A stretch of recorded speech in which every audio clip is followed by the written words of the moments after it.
I'd like to begin by introducing you to one of my heroes. I'm a psychologist, and this is one of the psychologists I most admire. This is a guy called Viktor Frankl. He died in 1997 at the age of 92.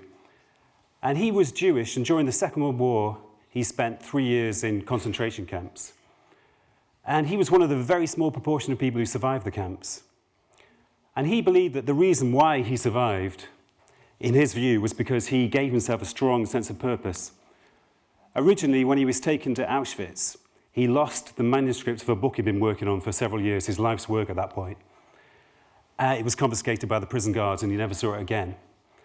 So he gave himself the task of reconstructing this manuscript in his head. He memorized it line by line, he wrote notes on scraps of paper, and he was determined that one day this book would be published. He was determined to survive so that this book could one day be published. As it was, a few years after the war, it was published.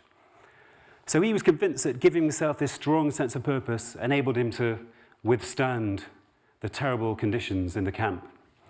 And he encouraged other inmates to do the same. He would hold psychotherapy sessions in the camp where he encouraged people to hold on to ideals, to give themselves goals.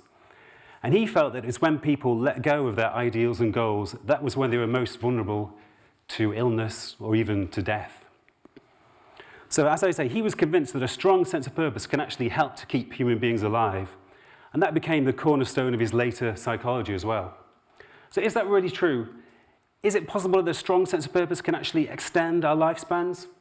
I'm going to ask you a question now to illustrate this.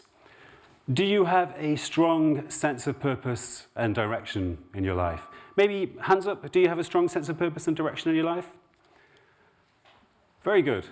About a third of us. That's good. I'll put my hand up too. Well, that's great because according to research, it sounds a bit crazy, but according to research, if you answer yes to this question, you have a 15% higher chance of still being alive in the year 2028. That sounds crazy, but it is based on research. In the year 2000, more than 6,000 people were asked this question and similar questions. And the people who answered yes, there was a follow-up study published this year, and it was found that the people who answered yes 14 years ago were 15% more likely to still be alive. I think around 500 of the original 6,000 people had died, and the people with a strong sense of purpose were less likely to be in that group of people who had passed away. And in fact, psychologists know very well that a strong sense of purpose does have very powerful mental and physical benefits. So I'm going to go for a few possible reasons now why a sense of purpose is so good for us, why it has such powerful mental and physical benefits. I think the first one is motivation. We've probably spoken about this quite a few times today already, but I think it's important to highlight motivation. Sometimes in our lives, occasionally we wake up in the mornings and think, here I am again, another day, breakfast, shower, go to work again and again and again. What's it all about? Hope I'm not planting any negative thoughts here. But when we have a sense of purpose, we never question the reason for us doing anything. We have a why behind every action. And that propels us through our lives, it propels us through our days.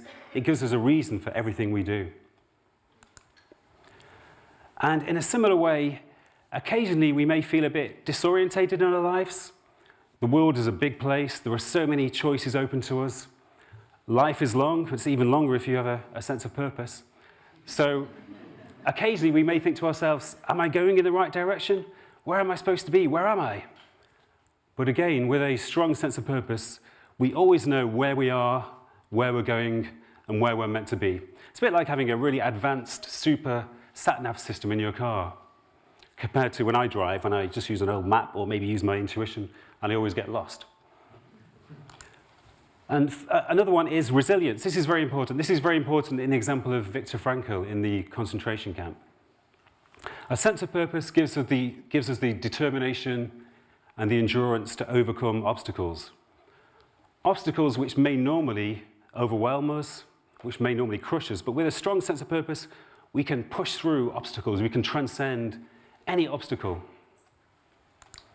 And finally, positivity. A sense of purpose gives us positive emotions like hope, optimism, and it gives us some resistance to negative psychological states like depression, frustration, anxiety, and boredom. In fact, it's usually when we lose our sense of purpose that we become most vulnerable to negative psychological states. But at the same time, oh, by the way, I need to thank my 11-year-old son, Hugh, for drawing this fantastic cartoon. He was a bit reluctant. He was trying to do his homework, but I said, Hugh, this is more important than your homework. And I said, Hugh, you're 11. If you were born in an agricultural society, you'd be helping me in the fields. You'd be helping to herd the cattle. So in a technological society, you need to help me with my PowerPoint presentation. so a bit of persuasion. Okay, so I'm going to discuss 3 or 4 possible types of purpose. And you can maybe consider, as I discuss them, which type of purpose you're mainly orientated around in your life. So are you the kind of person who has what I call a personal accumulative type of purpose? Is the main goal of your life to increase your wealth, to rise to a higher position in your career, to gain more status? Or it could be achievements. I work in academia, and academics are not really interested in material success, but they are sometimes interested in achievements. They like to publish more papers, more books, do more TED Talks. Oh, I'm talking about myself. But possibly your sense of purpose could be idealistic or altruistic. Maybe the main goal of your life is to contribute to the human race, to make the world a better place. That sounds a bit like a Michael Jackson song, actually. But it could be a song. Yeah, you want to help other human beings, contribute to alleviate the suffering of your fellow human beings. So you could be a charity worker, a voluntary worker, a teacher, maybe a politician. That was a slip of the tongue there.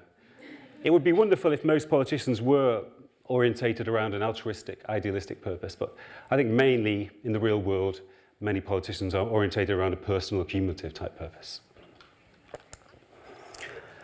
And maybe the main purpose of your life could be self-development. Maybe your main goal is to uncover your creative potential, maybe to expand your spiritual awareness, to grow spiritually or artistically. And in that case, when we look into altruistic, idealistic, spiritual, or creative types of purpose, we may reach the point of what I call transpersonal purpose. And this is where, in a sense, we step aside, and rather than directing our purpose begins to direct us instead. And rather than carrying our purpose forward, our purpose begins to carry us. And I think in many ways, this is possibly the most fulfilling and the most productive kind of purpose. It's also, in a sense, the most effortless kind of purpose as well. Because when we move into the transpersonal level of purpose, in a sense, we let go, we step aside, and allow the purpose to flow through us. And we're carried by that.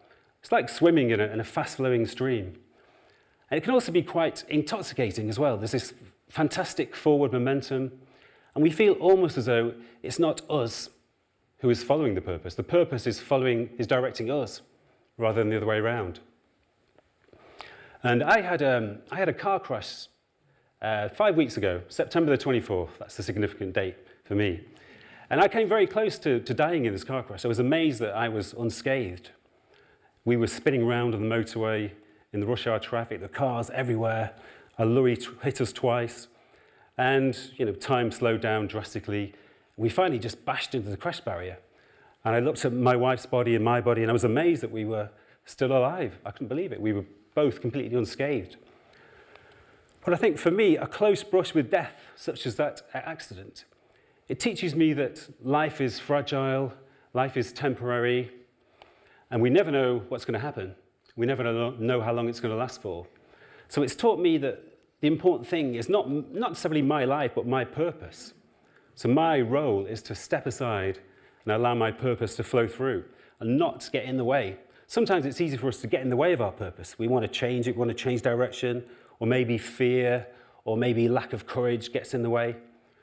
But I think a close brush with death has taught me, the importance of just stepping aside and allowing this river of purpose to flow through me and to carry me forward. And I'm going to introduce you to another of my heroes now. 2 heroes in 12 minutes. It's quite a good deal, I think. This is the British author D.H. Lawrence. And I think he's a really good example of what I call transpersonal purpose. He was born with amazing obstacles against him, amazing difficulties. But in his short life, he died at the age of 44, but he published over 45 books, several hundred poems. He was also a painter. He painted several hundred canvases. But what's most amazing is the obstacles he overcame in order to achieve these things. He was born into poverty. His father was an illiterate miner. And he was born with very poor health. He wasn't expected to survive childhood because of his poor health. He almost died 3 times as an adult. And he had tuberculosis, which eventually killed him at the age of 44. And also, one of the things Lawrence wanted to do was to write openly about sex. And in the 1910s, 1920s, the world really wasn't ready for that. So he faced lots of hostility. His books were banned. Exhibitions of his paintings were closed down. And he wasn't taken seriously. He was subjected to a lot of ridicule from other authors and from literary critics.